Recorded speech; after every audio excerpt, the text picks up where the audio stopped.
18일부터 수도권 2.5단계 등 현행 거리두기와 5인 이상 사적 모임 금지, 밤 9시 이후 영업 제한이 2주 더 연장됩니다. 다만 실내 체육시설과 학원 등의 영업은 조건부로 재개됩니다. 헬스장 같은 실내 체육시설과 노래방, 학원 등은 8제곱미터당 1명을 조건으로 영업할 수 있습니다. 카페 내 취식과 종교활동도 조건부 허용됩니다. 일상생활 속 달라지는 방역수칙 사례별로 알아봤습니다. 헬스장과 카페 업주 등은 이번 조치를 환영했지만 노래방 업주들은 현실을 외면했다며 비판하는 등 업종별로 희비가 엇갈렸습니다. 권덕철 복지부 장관으로부터 이번 조치의 배경과 입장을 들어봅니다. 노르웨이에서 화이자 코로나19 백신을 맞은 80세 이상 노인 23명이 숨졌습니다. 사망과 백신 접종의 연관성은 아직 밝혀지지 않았는데 노르웨이 당국은 기저질환이 있는 노령층은 접종 자제를 권고했습니다.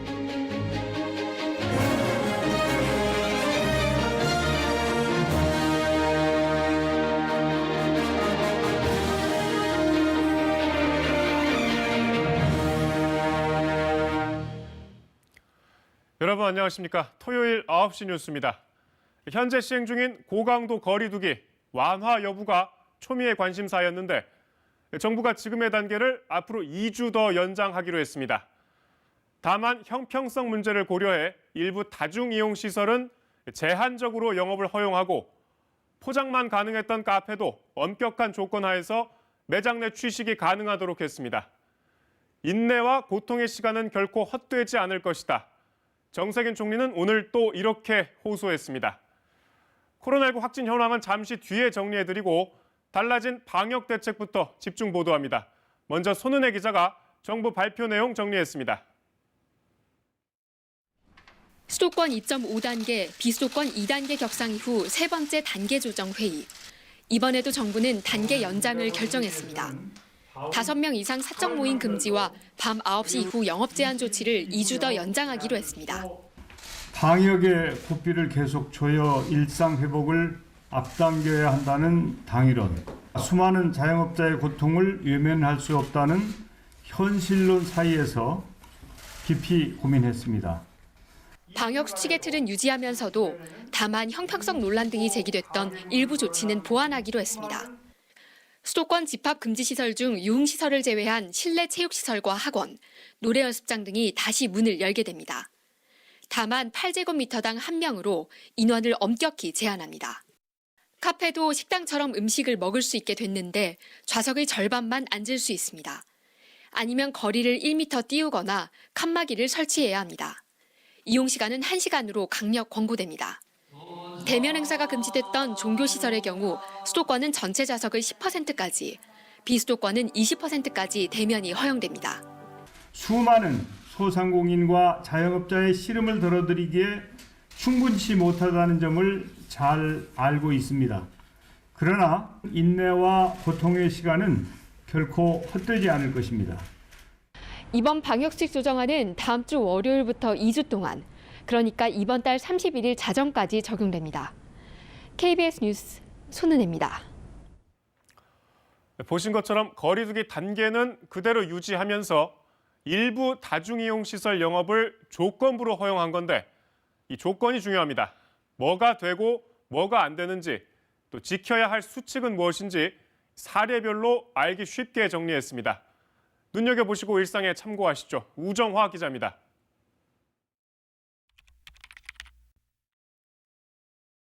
다섯 명 모임 금지 원칙에 따라 최대 4명까지는 헬스장과 스크린 골프장, 당구장 등의 동반 입장이 가능합니다.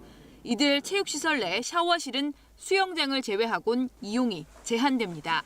국공립과 아파트 단지 내 체육시설도 운영이 재개돼 똑같은 방역 수칙이 적용됩니다. 카페는 식당과 마찬가지로 최대 4명만 한꺼번에 앉을 수 있습니다. 반드시 좌석을 띄우거나 칸막이 설치가 돼 있는 곳에서만 밤 9시까지 이용이 가능해집니다. 그동안 수도권에선 같은 시간대에 최대 9명까지만 수업을 들을 수 있었지만 이런 조건은 해제되고 8제곱미터당 1명씩으로 바뀌었습니다. 단 예외적으로 노래와 관악기 교습 등은 한 공간에서 1대1 교습만 허용되고 칸막이를 두면 한 교실당 4명까지 늘릴 수 있습니다. 제한적인 대면 종교 활동이 재개되지만 지켜야 할 것이 있습니다. 예배나 미사 등에서 큰 소리로 함께 기도하거나 기도문을 암송해선 안 됩니다. 모든 소모임과 식사는 계속 금지됩니다. 종교 활동에 대해서는 방역적 위험도가 낮은 대면 활동은 일부 허용됩니다. 위험도가 큰 소모임 등 사각지대 관리는 강화합니다. 수도권에선 결혼식과 장례식, 기념식 등에선 일부를 제외하고 50명 이상 모임을 할 수 없습니다. 전국 호텔과 리조트에서 행사나 파티를 할 수 없고 전국 백화점과 대형마트 등에서의 시식과 견본품 지급도 금지됩니다. 수도권에선 대중목욕탕의 탕을 이용할 수는 있지만 여전히 사우나와 한증막, 찜질 시설은 이용할 수 없습니다. 정부는 이 같은 지침을 어기면 열흘간의 운영 중지 명령을 내리고 이용자가 방역 수칙을 어길 경우에도 10만 원 이하의 과태료를 부과할 방침입니다. KBS 뉴스 우정합니다. 이런 가운데서도 5명 이상의 사적 모임 금지, 또 밤 9시 이후 영업 제한은 변함없이 계속 적용됩니다. 사실 이 두 가지가 우리 일상을 바꿔놓은 핵심 조치들이고 때문에 불편과 고통을 호소하는 목소리도 높아지고 있는데 정부는 왜 이 조치들을 완화하지 않았을까요? 이번 결정 배경 김민지 기자가 짚어봤습니다. 이번 3차 유행은 지난해 12월 말 정점을 지나 이제 분명한 감소세로 들어섰다는 게 대체적인 판단입니다. 한 달 전 주간 하루 평균 1,000명대였던 확진자 수는 500명대로 절반 가까이 줄었습니다. 그럼에도 정부가 현행 거리두기 단계를 유지한 이유는 유행의 재확산 위험 때문입니다. 환자 감소세가 확연하지만 그 속도가 너무 느리고 3차 유행의 특성상 지역사회 감염이 넓게 확산됐으며 바이러스 전파력이 큰 겨울철도 2달가량 남아있다는 점을 근거로 들었습니다. 최근 1주간 하루 평균 확진자 수인 516명도 거리두기 2단계 기준을 충족하지 못할 정도로 적지 않은 수입니다. 따라서 정부는 핵심 방역 조치인 5인 이상 사적 모임 금지와 저녁 9시 이후 영업 제한의 경우 연장에 불가피했다고 강조했습니다. 5인 이상의 모임 금지와 21시 운영 중단 조치가 서로 상승 효과를 내며 환자 감소세를 이끌고 있다는 점도 고려하였습니다. 또 최근 확진자 10명 중 4명은 개인 간 접촉을 통해 감염되고 있는 만큼 사적인 모임은 더 줄여나가야 한다는 겁니다. 식당 등의 저녁 9시 이후 영업 제한 조치를 완화하지 않은 것도 식사 후 2차 문화 등으로 만남과 이동량이 늘어나는 것을 우려했기 때문이라고 설명했습니다.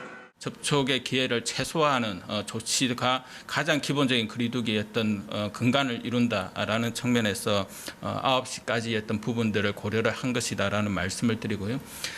우리가 9시 이후에는 2차의 어떤 문화라든지 이런 부분들이 정부는 거리두기 단계 하향은 하루 평균 400명대로 줄어야 검토하겠다는 방침입니다.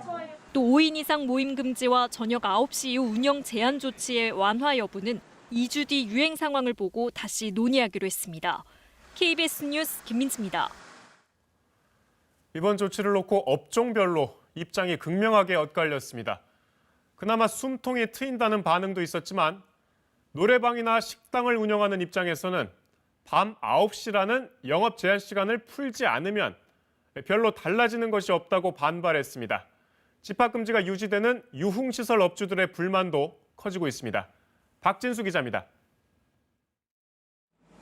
지난해부터 6개월 정도 영업을 못한 노래방. 9시 영업 제한이 바뀌지 않은 정부 조치는 현실을 외면한 것이라고 비판했습니다. 저희 업은 아시다시피 2차 문화 산업이기 때문에 손님들이 7시 이후에 오신 분들이 상당히 많습니다. 근데 9시까지 정가 동의를 한다 그러면 불과 2시간 영업하는 거랑 똑같습니다. 밤 11시까지라도 영업시간을 늘려달라고 요구했던 음식점들도 아쉬운 건 마찬가지입니다. 9시에 영업이 끝난다고 하는 거하고 10시 끝나면 완전히 달라요. 적어도 저녁 시간대 어느 정도는 좀 소화를 하려면 10시까지는 해야 손님이 8시쯤에까지 들어오셔도 술 한잔 하시고 가실 수 있는 시간이 돼요. 반면 학원들은 면적당 인원 제한 조건이 소형 학원들에겐 힘든 기준이라면서도 그나마 수업을 재개할 수 있게 돼 한시름 놓았다는 반응입니다. 이 정도 선에서라면 그래도 대면 수업을 그동안 못했던 여러 학원들이 숨통은 트인 입장입니다. 8제곱미터당 한 명으로 인원을 제한해 퇴근 후 한창 때를 놓치는 건 아쉽지만 실내 체육시설 반응도 긍정적입니다. 문 닫는 것보단 나으니까 일단은 뭐 월세 낼 수 있을 정도 수업을 하시면 어쨌든 이제 수업료가 나오기 때문에 그래도 생계는 조금 도움이 되지 않을까 싶습니다. 업종 간 형평성을 고려해달라던 카페는 매장 내 취식 허용으로 한숨 덜었다는 표정입니다. 1시간 제한 같은 경우에는 저희가 음료를 드리면서 손님들한테 계속 말씀을 드리고 안 그러면은 이제 매장에다가 저희가 포스터식으로 붙여놓을 예정입니다. 집합 금지가 유지되는 곳도 있습니다. 클럽과 같은 유흥시설은 불특정 다수와의 접촉 가능성을 이유로 문을 열 수 없습니다. 한 달에 1억 이상씩 손해를 보고 있는 거예요. 그전 1년 동안 이게 진짜 불공평하고. 수도권 만여 곳을 포함해 전국 유흥시설은 모레 가계부를 켜놓는 방식으로 항의 시위를 벌일 예정입니다. KBS 뉴스 박진수입니다. 다음 달 둘째 주면 설 연휴입니다. 이 민족 대명절을 겨냥한 방역 대책도 오늘 함께 나왔는데 지난해 추석과 크게 다르지 않습니다. 만남과 모임은 가급적 취소하고 이동을 최대한 자제해달라는 겁니다. 박희봉 기자가 설 연휴 특별 방역 대책 자세히 전해드립니다. 설 특별 방역 기간은 다음 달 1일부터 2주 동안 시행됩니다. 오늘 발표한 사회적 거리두기 연장 기간이 끝나는 다음 달 초부터 설 연휴가 끝나는 14일까지인데 이동량 감소를 위한 고강도의 특별 대책이 시행됩니다. 먼저 철도 승차권은 창가 좌석만 판매됩니다. 명절마다 시행됐던 고속도로 통행료 면제 혜택도 없어져 유료화될 것으로 보입니다. 연안 여객선의 승선 인원도 정원의 절반 수준으로 제한됩니다. 고속도로 휴게소에선 사람들이 몰리는 걸 막기 위해 혼잡 안내 시스템이 가동되고 음식은 포장만 가능하고 실내에서 먹는 건 금지됩니다. 봉안시설은 이달 마지막 주부터는 사전 예약제로만 방문할 수 있습니다. 역시 실내 취식은 허용되지 않습니다. 대신 오는 18일부터 온라인 성묘 서비스가 시작됩니다. 거리두기 2.5단계 이상 지역에서는 요양병원 면회도 안 됩니다. 국공립문화예술시설도 사전 예약제로 운영돼 이용 인원이 제한되며 전체의 30% 이하 또는 좌석 2칸 띄어앉기로 혼잡도를 줄여야 합니다. 정부는 이번 설 연휴가 코로나19 확산 저지의 전환점이 될 수 있도록 이동 자제를 강력히 요청했습니다. 만남보다는 마음으로 함께 해주셔야 할 것 같습니다. 아쉽지만 이동과 여행을 자제해 주시고 접촉을 줄여 고향에 계신 부모님의 건강과 안전을 먼저 지켜주십시오. 2차 유행의 정점이었던 지난해 추석 때도 정부는 2주 동안의 특별 방역 기간을 운영했는데 그 결과 고속도로 이용률은 86%, 철도는 43%나 감소했습니다. 방역당국은 아울러 설 연휴 내내 비상진료 체계를 유지하고 질병관리청 1339 콜센터도 24시간 운영해 의료 공백을 최소화한다는 방침입니다. KBS 뉴스 박희봉입니다. 네, 그럼 정부의 이번 결정 배경 그리고 향후 전망 더 깊이 알아보겠습니다. 권덕철 보건복지부 장관 저희 스튜디오에 나와 있습니다.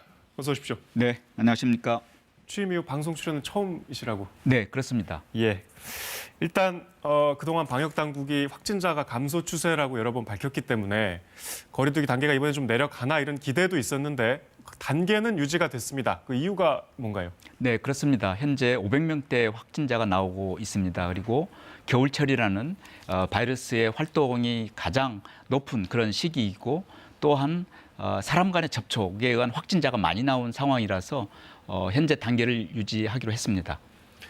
지금 어쨌든 많은 불편을 감수하고 있는데 그 불편의 이제 핵심적인 조치 중에 5인 이상 사적 모임 금지, 또 밤 9시 이후에 영업 제한, 요 중에 일부라도 좀 풀어달라는 목소리도 있었습니다. 그럼에도 좀 유지를 하게 된 배경이 있을까요? 네, 그렇습니다. 저희가 이번 3차 겨울철 유행에서는 이 사람 간의 접촉에 의한 감염이 제일 많았습니다. 5인 이상의 접촉 금지가 사람 간의 접촉을 줄여줄 수 있다. 그리고 9시 이후에 그 활동을 자제토록 한 것은 그만큼의 그 서로 간의 상승 효과가 있었습니다. 그래서 이번에 전문가들과 그리고 지자체 의견을 충분히 들어서 그렇게 반영을 해서 유지하기로 했습니다. 좀 어려운 지점인데 이제 다중이용 시설 영업을 좀 허용했습니다, 이번에. 네. 뭐 헬스장, 노래방, 학원 등이 포함이 됐는데 이게 이제 전문가분들은 늘 좀 우려를 하시지만 특히 이 부분이 좀 위험하다고 하시고 또 반대로 해당 이제 업계에 계신 분들은 이게 시간 제한을 했기 때문에 소용없다 이렇게 좀 반대로 맞서고 있어요. 이거 어떻게 보고 계십니까? 네, 한 달 가까이 특히 영세 소상공인 분들께서 많이 참아주시고 인내해 주시고 또 정부의 조치에 협조를 많이 해주셨습니다. 그런데 이제 500명대 수준으로 오면서 이번에 그런 최소한의 방역 그 수칙을 준수토록 하면서 그런 어려운 부분도 좀 해결해 보려고 했습니다. 이 조치가 효과를 거두려면 저희들이 제시한 물론 관련 협회나 업계에서도 자체적으로 이런 방역 수칙을 준수하겠다라고 얘기를 했습니다. 그런 부분들이 확실하게 담보되어야 이런 개인 간의 접촉에 의한 확진을 더 확산시키는 것을 막을 수 있다고 봅니다. 어쨌든 더 조심을 해야 된다는 네. 말씀입니다. 이번에 이제 설 연휴 대책도 뭐 앞에서 저희 보도했지만 나왔는데 어쨌든 메시지는 지난 추석처럼 가급적 이동하지 말라 이거죠. 네, 그렇습니다. 방문 대신에 마음으로 함께 해주시면 좋겠습니다. 가능하면 이런 영상 통화라든지 또 온라인이라든지 이런 걸 통해서 차례를 지낸다든지 또 방문 인사를 해주시면 좋겠습니다. 알겠습니다. 좀 백신 얘기 좀 해보겠습니다. 관심사기 때문에 일단 정부가 2월 접종을 뭐 진작에 이제 발표를 했는데 이 접종 시기는 변함이 없는 건가요? 그렇습니다. 지금 전체 국민의 그 충분한 양의 백신을 확보를 했습니다. 5,600만 명분의 백신을 확보를 했고, 특히 이제 의료인 그리고 집단 생활하시는 어르신들 이런 분들을 대상으로 우선적으로 순차적으로 저희들에서 9월까지는 접종을 마치고 11월까지는 우리 국민들의 면역이 이게 형성이 될 수 있도록 그렇게 하겠습니다. 대답하기 어려우실 수도 있겠습니다만 지금 이 단계를 언제까지 좀 참아야 될까요? 일단 저희들이 이번에 2주간, 그러니까 1월 말까지 연장을 했습니다. 그리고 이어서 설 명절이 시작되기 때문에 미리 이 국민들께 이제 이런 설 명절에 대비해서도 좀 안내를 해드린 것입니다. 확진자 수가 어떻게 나오는지 그걸 또 보면서 저희들이 판단을 하고 5인 이상 기준이라든지 또 9시 기준이라든지 이런 부분들은 그때 가서 다시 좀 판단할 상황으로 좀 하고 있습니다. 예, 이제 취임하신 지 20여일 됐습니다. 이게 참 초유의 사태를 지휘하고 계신데 앞으로 이거 걱정도 지금 많으실 것 같고 어떻게 대처해 나가실 건지 좀 간략하게 말씀 부탁드리겠습니다. 네, 이 코로나19에 대응에서는 방역도 중요하고 또 의료 대응도 중요하고 또 국민들의 협조를 구하고 그걸 실천해 주시는 사회 대응책도 굉장히 중요합니다. 그런데 이번에 이제 2월부터는 이제 이 백신이 들어오기 시작합니다. 접종을 시작하기 때문에 이 백신과 그리고 방역 그리고 치료제를 같이 이 3박자를 효과적으로 이 코로나 대응에 저희들이 대처하려고 좀 하고 있습니다. 또 하나 이런 그 코로나 대응 과정에서 일어날 수 있는 돌봄 공백 문제라든지 또 소득 또 건강에 대한 사회 안전망이랄지 이런 거에 대해서도 같이 촘촘히 짜서 국민들께서 건강하고 또 행복하게 일상을 회복하실 수 있도록 그렇게 노력을 하겠습니다. 지금 말씀하신 내용들이 장관님 계신 동안 좀 실현이 되겠죠? 네, 열심히 노력하겠습니다. 최선을 다하겠습니다. 예, 오늘 말씀 감사합니다. 네, 감사합니다. 네, 국내 코로나19 신규 확진자는 580명으로 닷새째 500명대를 기록하고 있습니다. 지난 10일 600명대 이후 조금씩 줄어들고 있지만 언제든지 반전될 수 있는 상황인데요. 방역당국은 우선 확진자를 빠르게 찾아내는 것이 중요하다고 보고 내일까지 운영 예정이던 임시선별검사소를 4주 더 연장 운영하기로 했습니다. 우한솔 기자입니다. 경북 상주시 BTJ 열방센터 관련 확진자가 하루 새 27명 더 늘어났습니다.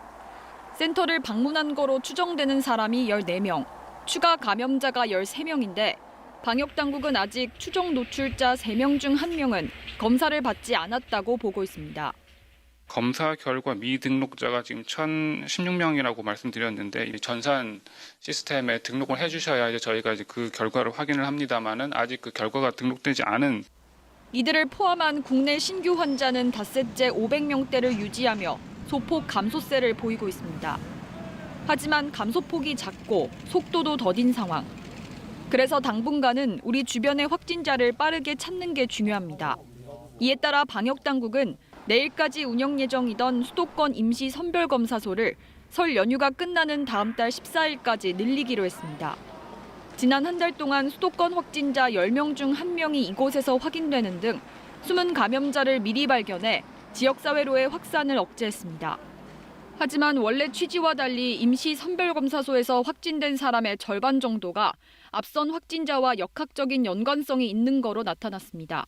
그냥 온 게 아니라 감염 우려가 있어서 왔다는 얘기입니다. 문제는 익명검사로 했기 때문에 추가적인 역학조사에서 시간적으로 지연될 수 있다는 점. 이에 따라 방역당국은 증상이 있거나 역학적 연관성이 있으면 보건소 선별진료소로 안내해 일반 무증상 검사자와 분리한다는 계획입니다. 확진자의 접촉자 등 실명 확인이 필요한 대상자를 현장에서 효과적으로 분류, 관리하도록 운영체계를 보완하고 방역당국은 이와 함께 코로나19 감염 예방을 목적으로 소독제를 공기 중에 뿌리는 건 효과가 확인되지 않았을 뿐 아니라 과도한 살포는 건강에도 좋지 않고 환경 문제를 유발할 수 있다고 강조했습니다. KBS 뉴스 우한솔입니다. 전 세계 코로나19 누적 확진자는 9,400만 명으로 하루 76만 명 규모로 늘고 있습니다. 지난달 영국을 시작으로 세계 곳곳에서 백신 접종이 이뤄지고 있지만 확진자 수 증가 속도를 늦추지는 못하고 있습니다. 게다가 백신 부작용 의심 사례도 계속되고 있는데요.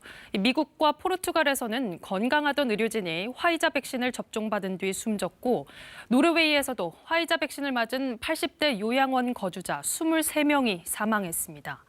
노르웨이 당국이 경위 파악에 나섰는데 특파원 연결해 자세히 알아보겠습니다.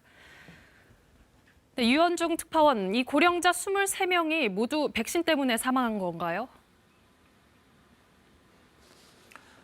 네, 사망과 백신과의 연관성, 구체적인 조사가 이루어진 뒤에야 알 수 있을 것 같습니다. 다만 노르웨이 보건당국은 지난 14일 현재 코로나19 화이자 백신을 맞은 80세 이상 노인 가운데 23명이 사망했다고 발표했습니다. 이 가운데 백신과의 연관성이 있는 것으로 보이는 사망자는 13명이라고 밝혔습니다. 대부분 요양병원에 입원해 있던 노인들이었는데요. 노르웨이 보건당국은 고령에 기저질환이 있는 노인에게 백신이 위험할 수 있다며 접종 자제를 권고했습니다. 노르웨이 의약국의 시구르드 호르테모 수석 의사는 열과 메스꺼움과 같은 mRNA 백신의 보통의 부작용이 일부 허약한 고령 환자에게는 치명적인 결과를 줄 수 있다고 말했습니다. 네, 그런데 노르웨이 외에도 백신 접종 뒤 사망한 사례가 보고되고 있죠. 백신을 개발한 화이자 측은 어떤 입장입니까? 네, 최근 독일과 프랑스에서도 양로원에서 백신을 맞은 건강했던 노인이 백신 접종 후 한두 시간 만에 갑자기 숨지는 일이 발생해 당국이 조사에 나섰는데요. 이번 노르웨이에서 많은 수의 사망자가 보고되면서 백신 개발사인 화이자와 바이오엔테크는 조사에 성실히 협조하겠다고 밝혔습니다. 다만 사망자들이 고령의 요양원 환자였던 점을 들어 사망 사건의 발생 건수가 아직 경고할 만한 수준은 아니라는 입장을 취하고 있습니다. 노르웨이 당국도 백신 부작용에 대해 과도한 불안감이 확산하는 것은 바람직하지 않다고 밝혔습니다. 국내에서도 65살 이상 노인, 요양시설 거주자 등이 접종 우선순위로 거론되고 있는데요. 부작용 가능성에 대비해 접종 사후 관리 등 안전한 백신 접종 환경을 만드는 게 필요해 보입니다. 지금까지 파리에서 KBS 뉴스 유원중입니다. 신규 확진자 증가 규모와 사망자 수가 가장 많은 미국에서도 백신 접종에 애를 쓰고 있지만 계획대로 속도가 나지 않고 있습니다. 이 공급에 차질이 빚어서인데요. 바이든 당선인은 급기야 국민들에게 마스크 착용을 요구하는 행정명령을 내리겠다고 밝혔습니다. 온전히 백신에 의지하기는 시간이 걸리고 적어도 그때까진 마스크가 필수라는 얘기겠죠. 다음 소식입니다. 별장 성접대, 성폭력, 뇌물수수 이런 의혹들의 당사자였던 김학의 전 법무부 차관을 법무부가 긴급 출국 금지하는 과정에서 위법이 있었다는 논란. 검찰이 수사를 본격 시작한 가운데 법무부가 당시 출국 금지는 적법했다는 입장을 밝혔습니다. 추미애 법무부 장관은 이번 검찰 수사를 겨냥해 김 전 차관을 재수사했던 검찰이 그 수사를 스스로 부정한다고 지적했습니다. 이재희 기자입니다. 수사권이 없는 진상조사단 파견 검사가 허위 서류를 작성해 진행했다는 의혹이인 김학의 전 법무부 차관에 대한 긴급 출국 금지 조치.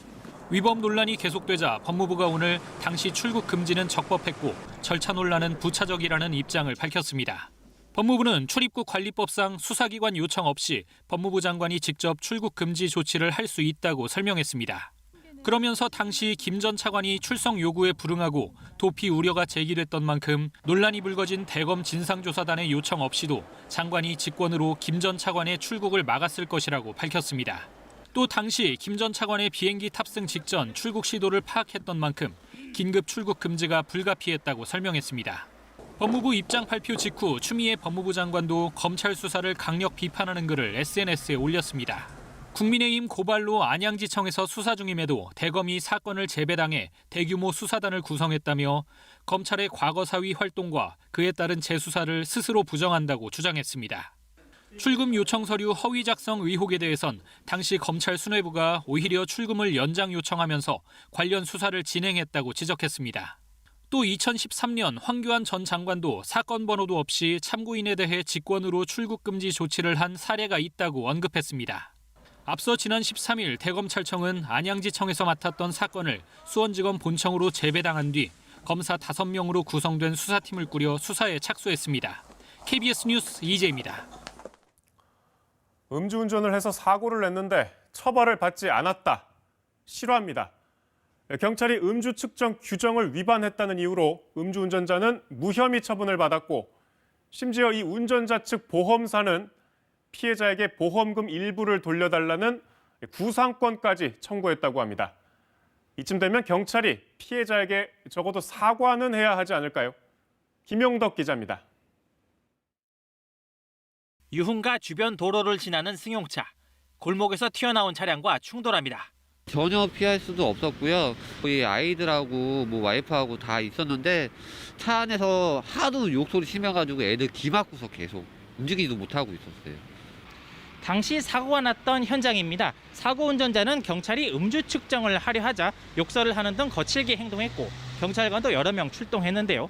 결국 면허 취소 수준인 혈중 알코올 농도 0.09%가 나왔습니다. 그런데 한 달 뒤 황당한 연락을 받았습니다. 물로 입을 헹구지 않고 측정을 했다. 그 진술을 강력히 해가지고 진짜로 물을 주지 않고 측정을 한 부분이 있어요. 음주운전에 대해서는 혐의 없음으로. 거듭 항의하자 공을 검찰에 돌립니다. 저희 결정 의견이 이렇다 해서 그게 끝까지 가는 건 아니에요. 최종적인 것은 검사가 다 확인한다니까요. 그러나 검찰도 역시 무혐의 처분. 가해자가 음주 전과까지 있었지만 경찰이 음주 단속 지침을 어긴 탓에 증거가 안 된다는 겁니다. 경찰에선 사과 한마디 못 들었습니다. 아니 이거 말이 안 되는 거 아니에요? 그럼 저희는 뭐 어떻게 되는 거예요? 상관없어요. 선생님은 피해 차량인데 그냥 피해 차량으로 가는 거죠. 과실 여부나 이런 것도 풀려지잖아요. 그건 그 과실 여부에 대해서는 논하진 않아요.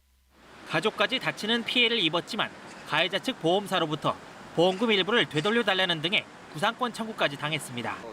피해자는 경찰 등에 대한 법적 대응을 고민하고 있습니다. KBS 뉴스 김용덕입니다. 미국 검찰이 의사당 폭동 가담자들에게 의원 납치와 암살 기도 혐의를 적용했습니다. 미국 의회도 특별위원회를 구성해 사태 전후 상황을 조사할 계획인데요. 차기 대통령 취임식을 앞두고 추가 폭력 사태 우려가 커지는 만큼 백악관 인근에는 봉쇄가 시작됐습니다.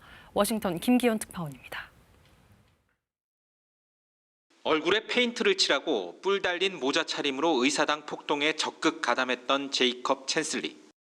대표적인 음모론 제기자로 미 수사당국에 체포됐습니다. 미국 검찰 당국은 챈슬리 같은 피의자들 조사와 현장 증거 수집 등을 종합한 결과 의회 폭동 가담자들이 선출된 공직자들을 납치하고 암살을 의도했다고 결론 내렸습니다. 실제 시위대는 의사당 난입 현장에서 경찰관 총을 빼앗으려고 했고 부통령을 겨냥한 일부는 상원 본회의장도 점거했습니다. 이 같은 수사 결과를 바탕으로 미 하원 의장은 조만간 9.11 테러 대응에 버금가는 대규모 특별위원회를 구성하겠다고 밝혔습니다. 특히 일부 의원들이 트럼프 지지자들을 대상으로 사전 답사 성격의 의사당 투어를 진행했다는 의혹 등 사태 전후 상황을 광범위하게 조사할 것이라고 강조했습니다. If they aided and abetted the crime, there may have to be actions taken beyond the Congress and in terms of prosecution for that. 이런 가운데 추가 폭동 우려로 백악관 인근 공원 내셔널몰이 폐쇄됐습니다. 중심가에는 미군이 이라크 바그다드에서 사용했던 고도 경비구역, 즉 그린존과 레드존 구분도 등장했습니다. We want everybody to enjoy it and enjoy it right in their own states, in their own living rooms and with their own families. 차기 정권이 대선 불복과 추가 폭동 위협 속에 출범하면서 국민 통합을 바탕으로 산적한 현안에 대응하려 했던 바이든 정부의 구상이 시험대에 올랐습니다. 워싱턴에서 KBS 뉴스 김기현입니다. 주말엔 문화 시간. 오늘은 코로나 시대에 위로와 감동을 전하는 그림을 만나보겠습니다. 집과 가족 그리고 자연, 평생 이 세 가지를 화폭에 담아온 한국 근현대 미술의 거장 고 장욱진 화백의 작품인데요.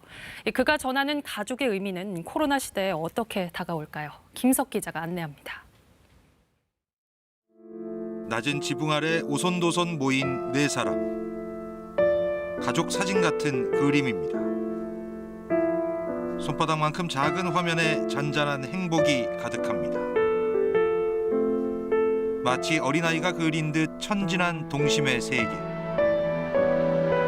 가족, 집, 그리고 자연. 화가 장욱진의 그림에 빠지지 않고 등장하는 소재들입니다. 일제강점기와 6.25 전쟁 등 모진 시련 속에서 유일한 안식처가 돼준 집과 가족. 번잡한 도시가 싫었던 화가는 한적한 시골 마을에 머물며 집과 가족, 자연이 어울린 서정을 붓 가는 대로 묵묵히 그려냈습니다. 화면을 보고 있으면요, 부서자가 논리합니다. 이것저것 하고 있으면 이제 우연히 이렇게 이제 이렇게 보이는 게 있어요.